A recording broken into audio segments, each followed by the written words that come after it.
Теперь очередь маленького козлика нашего, красавчика. Дик, это не тебе.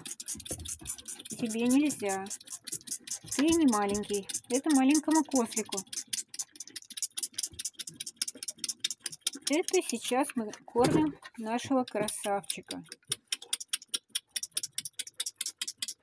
Так мы его назвали.